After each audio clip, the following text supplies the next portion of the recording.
어머니, 정말 너무하신 거 아니에요? 재혼하시겠다니? 그것도 자식이 둘이나 있는 분과요.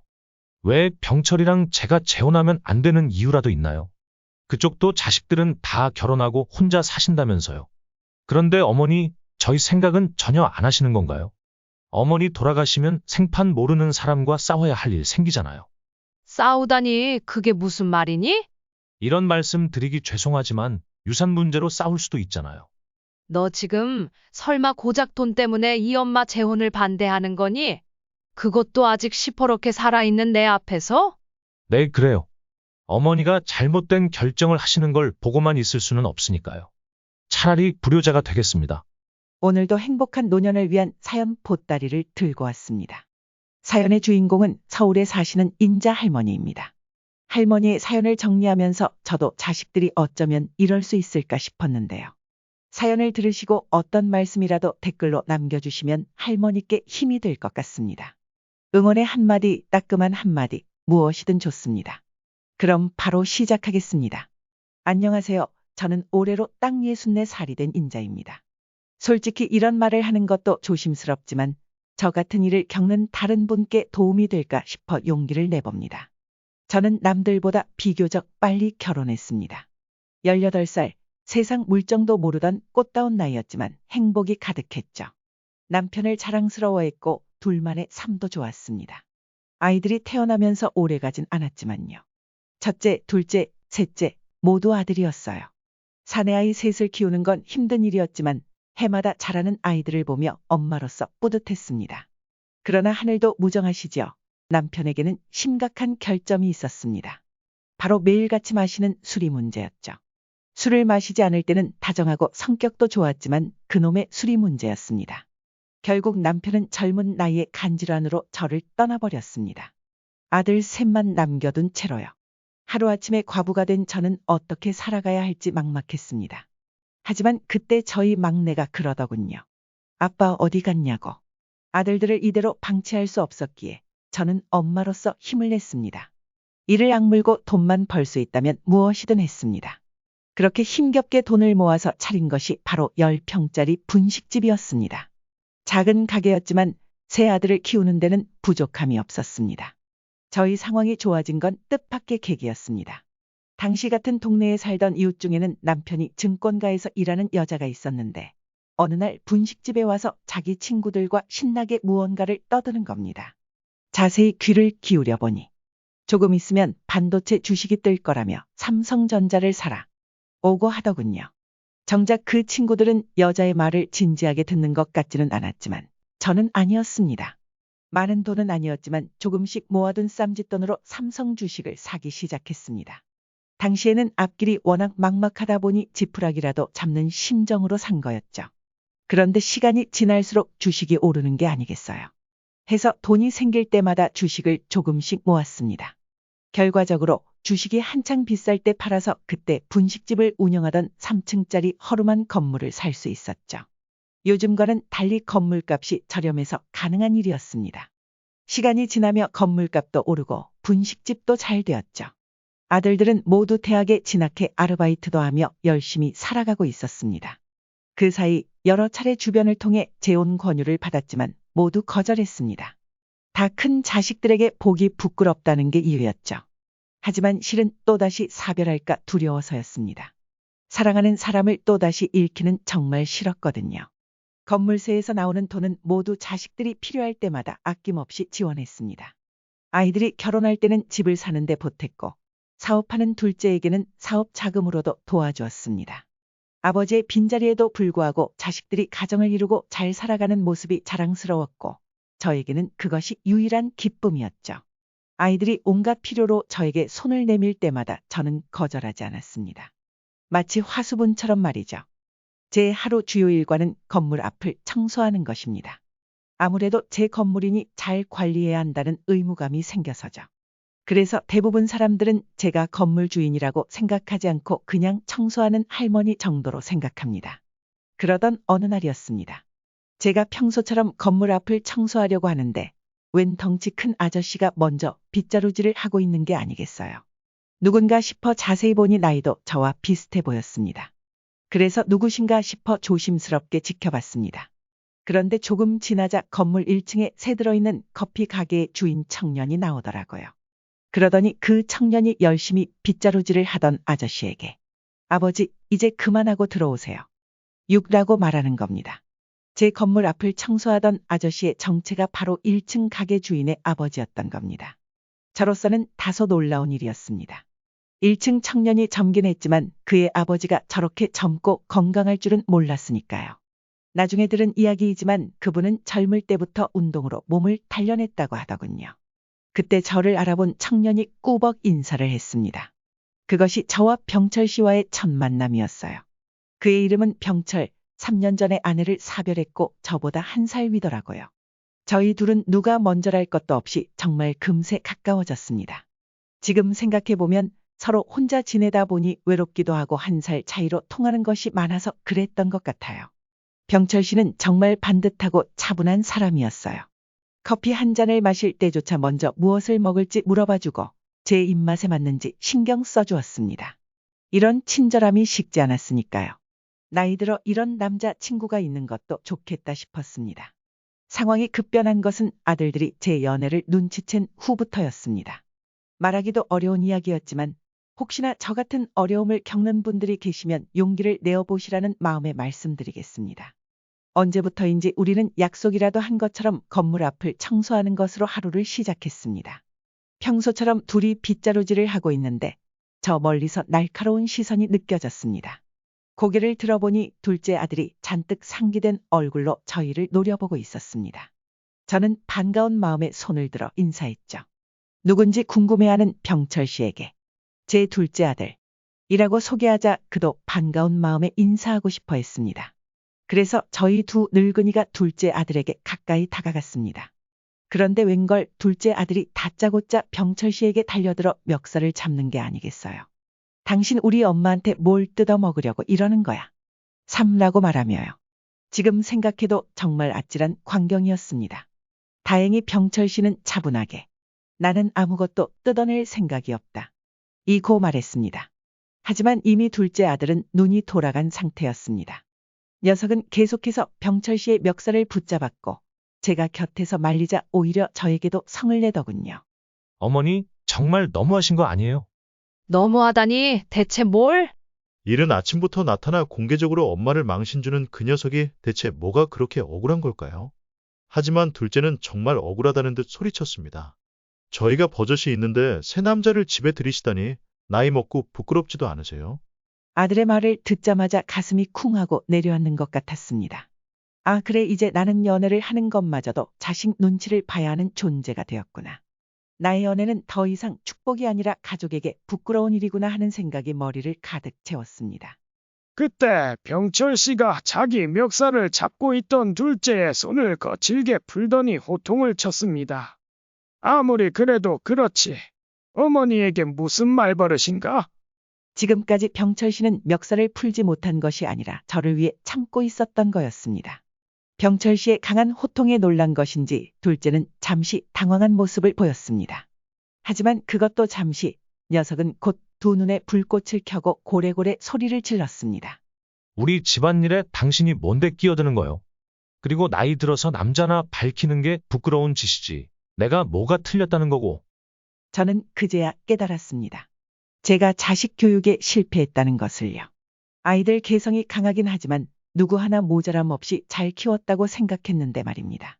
병철 씨도 둘째의 상상을 초월하는 언행에 화가 난 듯했습니다. 그러나 저는 주변 사람들의 시선이 두려워 그만 건물로 들어가자고 했습니다. 저와 병철 씨가 건물로 향하자 둘째가 곧바로 쫓아왔습니다. 저는 그런 둘째를 밀어내며 말했습니다. 엄마가 그렇게 부끄럽다면 어미 건물에는 왜 오려고 하는 거니? 저로서는 당연한 이야기를 한 것이었습니다. 원래라면 이렇게 버릇없는 자식에게 뺨이라도 한 대 올리고 싶었지만 꾹 참고 넘겼습니다. 그런데요, 둘째의 언행은 여전히 상상을 초월했습니다. 이게 왜 어머니 건물이에요? 저희 건물이죠. 저는 너무 어이가 없어 순간.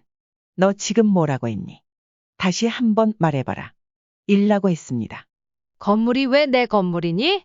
내가 평생 피땀 흘려 올린 것인데. 물론 내가 죽고 나면 너희가 나눠 가질 수 있겠다만 그것도 순전히 내 뜻에 따라야지. 내가 멀쩡히 살아있는데 어떻게 저런 말을 한단 말입니까? 하지만 둘째는 여전히 당당했습니다. 이미 형하고 동생이랑 합의를 봤어요. 어머니 돌아가시면 이 건물은 저희 셋이 나눠 가질 겁니다. 1층은 첫째 형, 2층은 제가, 3층은 막내가 갖기로요. 그러니까 아저씨는 남의 재산 탐내지 말고 빠지세요. 저는 이 충격적인 말을 잊을 수가 없었습니다. 정말 소리라도 지르고 싶었는데 마치 숨이 턱 막힌 느낌이었습니다. 네, 맞습니다. 둘째는 지금 단순히 제가 연애를 해서 이런 난리를 치는 게 아니었습니다. 자기들이 나눌 재산이 혹여나 병철 씨에게 갈까 두려운 것이었습니다. 게다가 둘째의 말을 들어보니 이건 단순히 그의 생각만은 아닌 듯 했습니다.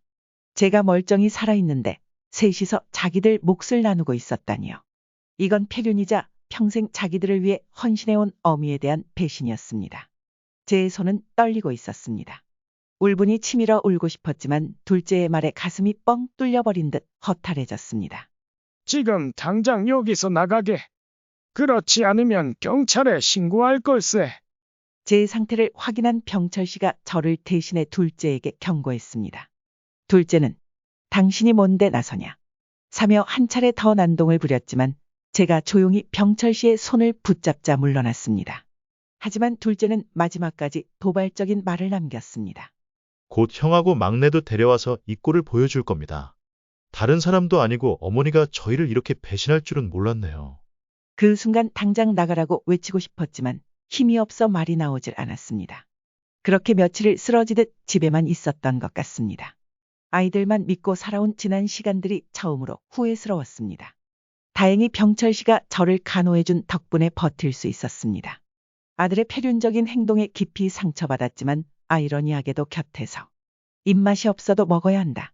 이며 죽을 쏘아주며 간호해주는 병철 씨가 있어서 마음이 차츰 안정되어 갔습니다.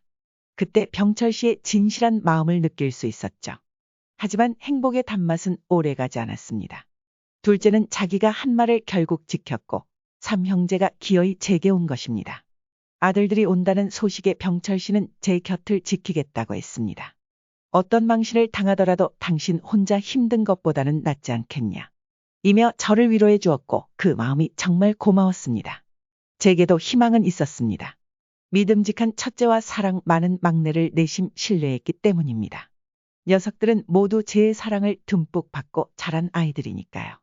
다소 별난 구석이 있는 둘째와는 달리 저를 믿어줄 거라는 생각이 들었습니다. 하지만 그건 제 착각이었습니다. 언제나 일처리가 신중하고 진중하던 첫째가 저에게 내민 것은 한 장의 서류였습니다. 녀석은 무감정한 눈빛으로 저를 죄인처럼 내려다보며 말했습니다. 어머니의 재혼을 막을 생각은 없습니다. 하지만 그 전에 여기에 사인을 해 주셔야겠습니다. 이게 뭔데 그러니? 저의 물음에 첫째는 대답 대신 서류의 맨 위에 적힌 글씨를 손가락으로 두드렸습니다.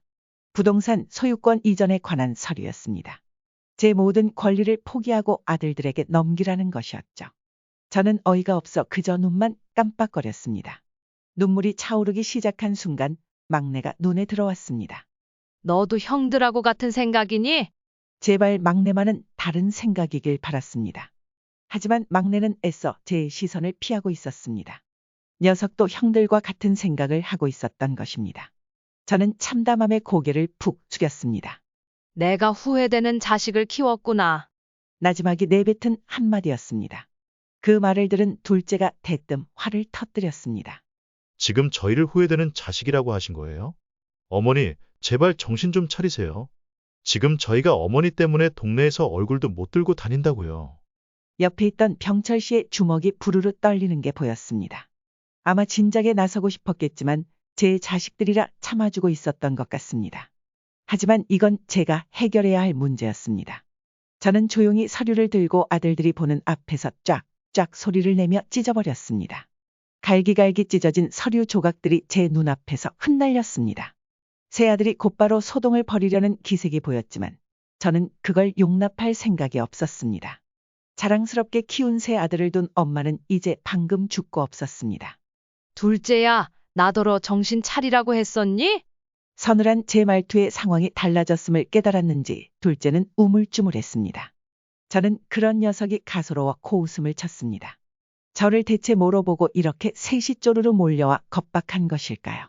그저 늙고 병든 어미가 살 날이 얼마 남지 않아 협박하면 건물을 넘겨줄 거라 생각한 걸까요? 하지만 그런 바보라면 젊은 나이에 과부가 되어 세 아들을 키워낼 수 없었겠죠. 늙고 병들어 판단력이 흐렸다 해도 제가 지금껏 이 건물을 유지하고 당당하게 살아올 수는 없었을 겁니다. 저는 단호하게 말했습니다. 너희 셋에게 줄 유산은 단 한 푼도 없다. 이 말에 충격받은 아들들이 입을 열기도 전에 저는 말을 이었습니다. 이건 내 선택이 아니야. 너희들이 모든 걸 자초한 거다. 너희 셋은 살아있는 어미의 재산을 탐내 겁박하고 소리쳤지. 그러고도 어떻게 나를 엄마라고 부르겠다고 하는 거니? 어떻게 아들로서의 권리를 주장할 수 있니? 제 말에 세 아들은 모두 입을 꾹 다물었습니다. 제 말 한마디 한마디에 어디 하나 틀린 구석이 없었기 때문입니다. 하지만 둘째 녀석은 여전히 오기로 가득 찬 듯 소리쳤습니다. 어머니, 제발 정신 좀 차리세요. 저런 늙은 제비한테 쏘가서 노년에 사기 결혼이라도 당하고 싶으세요? 제가 당장 녀석에게 호통을 치려던 순간 병철 씨가 자리에서 일어섰습니다. 참다 못해 아들들과 싸우려는 건가 싶어 걱정스러운 마음에 병철 씨를 바라보는데 그의 얼굴은 무섭도록 차분했습니다.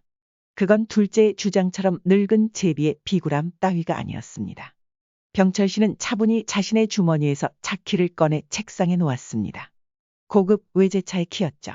저는 평소에 병철 씨와 동네를 산책하는 데이트만 했기에 그의 차를 본 적이 없었습니다. 병철 씨도 딱히 그런 것을 자랑하지 않았고요. 병철 씨는 당당하게 말했습니다. 지금 당장 보여줄게 이것뿐이라 미안하군. 하지만 난 자네들이 생각하는 그런 종류의 인간이 아니야. 비굴하게 여자를 이용해 먹는 사람도 아니고. 나에게도 건물이 있네. 번화가에 총 10개가 있지. 2개를 빼고는 자식들에게 물려준 상태라 내가 굳이 살 필요는 없네. 이 집 1층에 새 들어있는 아들도 내 건물 중 하나에서 장사를 하고 있지. 녀석은 나를 닮아 부지런한 게 장점이야.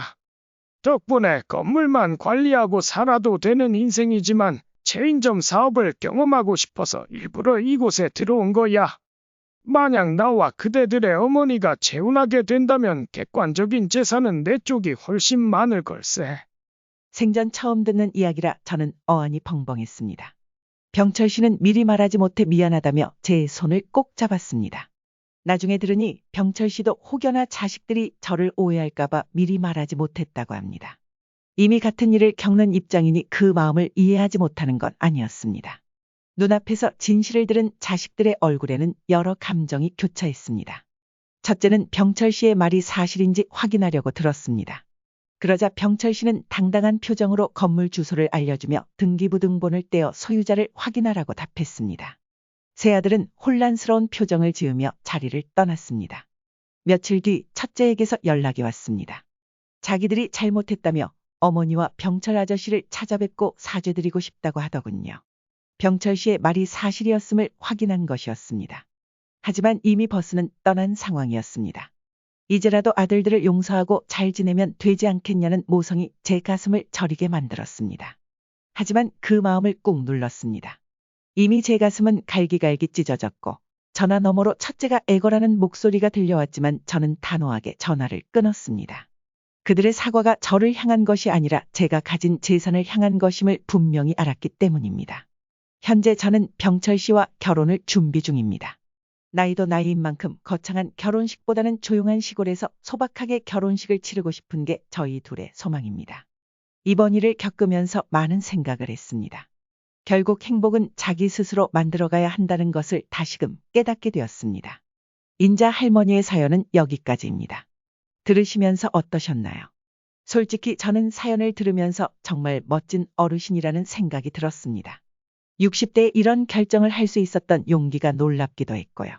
이번 사연을 들으시면서 느끼신 감정이 있다면 댓글로 남겨주시면 감사하겠습니다. 인자 할머니께 따뜻한 응원과 격려의 댓글 부탁드립니다. 할머니의 앞날에 항상 행복과 사랑이 가득하길 바랍니다. 구독과 좋아요, 알림 설정하시면 새로운 사연을 빠르게 받아보실 수 있습니다. 그럼 곧 다시 뵙겠습니다. 감사합니다.